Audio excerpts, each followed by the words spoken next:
ويل للمطففين الذين إذا اكتالوا على الناس يستوفون وإذا كالوهم أو وزنوهم يخسرون ألا يظن أن أولئك أنهم مبعوثون ليوم عظيم يوم يقوم الناس لرب العالمين আল্লাহ তাআলা বলেন তোমরা যে এতটা হেরফের করছো, তোমরা যে মালে কম দিচ্ছ, তোমরা যে দুনিয়াতে এতটা বাটফারি সিটারি করছো, মূল কারণ কি জানো?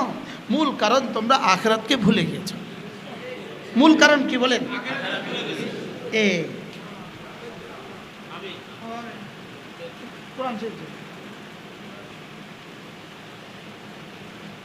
মূল কারণ হলো তোমরা কি করছো বলেন?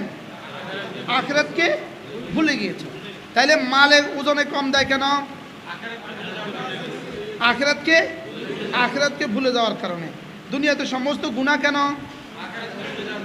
আখিরাতকে। আলা ইয়াযুন্নু উলাইকা আন্নাহুম মাবউথুন।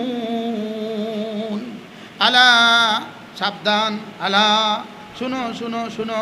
আলার তরজমা হাকিমুল উম্মত করছেন শোনো শোনো শোনো। হাকিমুল উম্মত কি বলছেন? আলা তরজমা, যেখানেই আলা আছে সেখানেই বয়ানুল কোরআন তরজমা আছে শুনো শুনো শুনো। তিনবার আলা, শুনো শুনো শুনো। ইয়াজুন্নু উলাইকা, ওরা মনে করছে, ইয়াজুন্নু উলাইকা, ওরা মনে করছে, আন্নাহুম নিশ্চয়ই মাবউসুন। এর তরজমা আজীব, এই শব্দের সাথে তরজমা মিল নাই। দেখেন, ওরা মনে করছে ওদেরকে জীবনে কখনো উঠানো হবে না। বলেন বলেন বলেন, আবার বলেন। ওরা মনে করছে ওদেরকে জীবনে কখনো উঠানো হবে না। তাহলে এত হত্যা করছে কেন? ওরা মনে করছে ওদেরকে জীবনে কখনো উঠানো হবে না।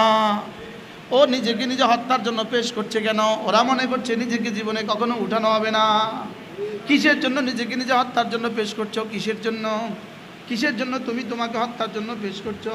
তাহলে মাকতুল জানে না কেন নিহত হচ্ছে, আর যে হত্যা করছে সেও জানে না কেন হত্যা করছে। তাহলে হত্যাকারী হত্যা করে কেন? সে মনে করে আছে হাসরের ময়দানে উঠবে না। সে কি মনে করে আছে বলেন? চোর চুরি করে কেন? সে মনে করে হাসরের ময়দানে উঠবে না। বেনামাজি নামাজ পড়ে না কেন? হ্যাঁ, তাইলে তাওহীদের পরে সবচেয়ে বড় আলোচনা কিসের আলোচনা? ঈমান বিল আখিরা। কিসের আলোচনা? ঈমান বিল আখিরা, আখিরাতের উপর ঈমান। বলেন, আখিরাতের উপর ঈমান।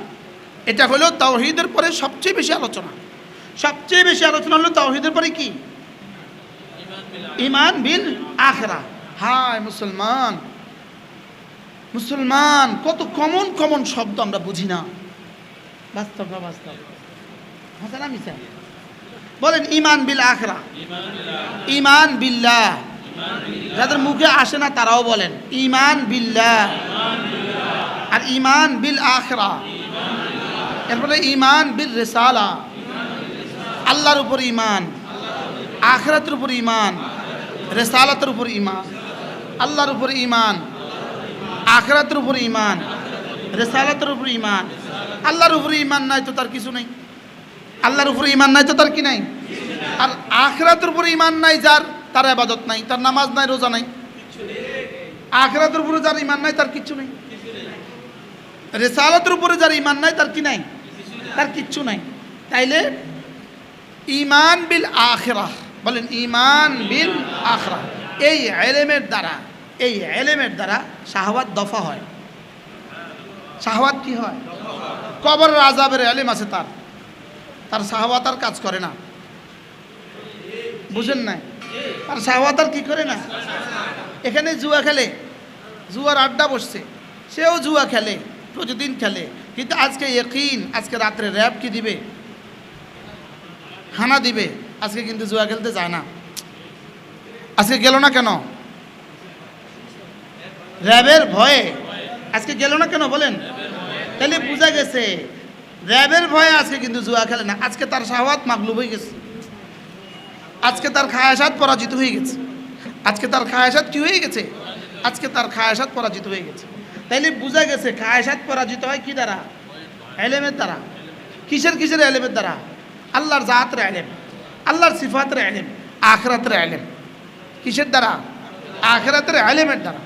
এজন্য এলেম ছাড়া আজকের যত সমস্যা সব কিছুর বুনিয়াদ হলো এলেম নাই। জোরে বলেন, সব কিছুর বুনিয়াদ কি নাই? আমরা এটা কত কিছু মনে করি আছি, এই কারণে হয়েছে, এই কারণে হয়েছে, এই কারণে হয়েছে। এটা অন্য কোনো কারণ, মূল কারণ নয়। মূল কারণ হলো এলেম নাই। কোন মুসলমানকে ইচ্ছাকৃত হত্যা করলে আল্লাহ তাআলা বলেন, ওমান কাতালা মুমিনাম মুতাআম্মিদা, ইচ্ছাকৃতভাবে কোনো মুসলমানকে হত্যা করলো, ফাজাযাউহু জাহান্নাম, আল্লাহ তাআলা বলেন তার শাস্তি জাহান্নাম। এখন ইচ্ছাকৃতভাবে হত্যা করলে শাস্তি কি বলেন? জাহান্নাম। এই এলেম যদি থাকতো তাহলে জজ সাহেব এই বিচার করতে পারতো না। এই এলেম যদি থাকতো এই মামলা হতো না। এই এলেম যদি থাকতো তো এই মামলা যিনি অর্ডার দিয়েছেন ইনি অর্ডার দিত না। তাহলে সব কিছুর বুনিয়াদ কি? এলেম। আবার বলেন, সব কিছুর বুনিয়াদ কি? এই এলেম থেকে দূরে সরাবার জন্যই এত ষড়যন্ত্র। এবার বুঝছেন নি কিছু? আমার আজকে আর কথা বলার, আসলে আমি বেশি ক্লান্ত।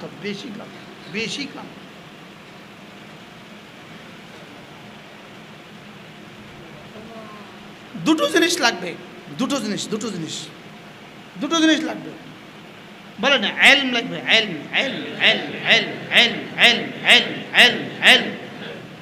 কি লাগবে? এই জাতি রক্ষার জন্য ইলমের কোনো বিকল্প কিছু নাই। আগামী প্রজন্মকে রক্ষার জন্য ইলমের আর কোনো বিকল্প কিছুই নাই। আর ইলমের জন্য মাদ্রাসা লাগবে। বলেন, এবার বলেন, জাতি রক্ষার জন্য মাদ্রাসার বিকল্প নাই।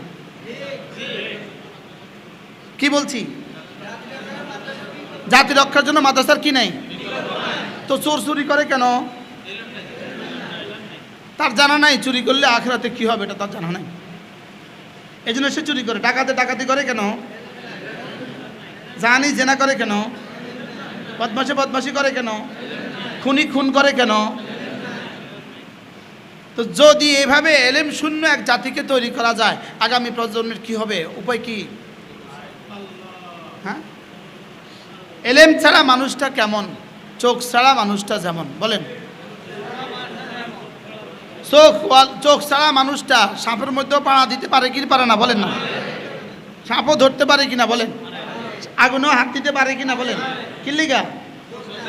চোখ নাই মানুষটা কি থেকে নিরাপদ? পৃথিবীর কোনো কিছু থেকে সে কি নয়? এবার বলেন, এলেম ছাড়া মানুষটা পৃথিবীর কোনো কিছু থেকে নিরাপদ নয়। এলেম ছাড়াটা সে চুরিও করবে, সে ডাকাতিও করবে, সে জেনাও করবে, সে ঘুষও খাবে, সে সুদও খাবে, সে কি না করবে, সে খুনও করবে। তাহলে এলেম ছাড়া মানুষটা কি করবে? হ্যাঁ, সব করতে পারে। এলেম ছাড়া মানুষটা কি করতে পারে? বলেন। তো এখন আপনি যদি আপনার সন্তানকে এলেম দেন, তা আপনার সন্তানের কলেজে কি দিলেন? আপনি পৃথিবীর সমস্ত অনিষ্টতা থেকে তাকে বাঁচাবার তাবিজ দিয়ে দিলেন।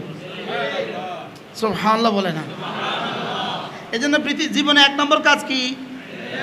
আবার বলেন। 2 নম্বর কাজ হলো ঈমান, 3 নম্বর কাজ হলো আমল, 4 নম্বর কাজ হলো তাকওয়া। ইলম, ঈমান, আমল, তাকওয়া। ইলম, ঈমান, আমল, তাকওয়া। 1 নম্বর কিসের এলেম? 1 নম্বর ফা'লাম আন্নাহু লা ইলাহা ইল্লাহু। 1 নম্বর হলো তুমি এই কথা জীবনে জানো, এই কথা জীবনে বুঝো, এটা জীবনে পড়ো, এটা জীবনে শিখো। ফা'লাম আন্নাহু লা ইলাহা ইল্লাহু, আল্লাহ তাআলা ছাড়া কোনো মাবুদ নাই, এটা আগে জানো।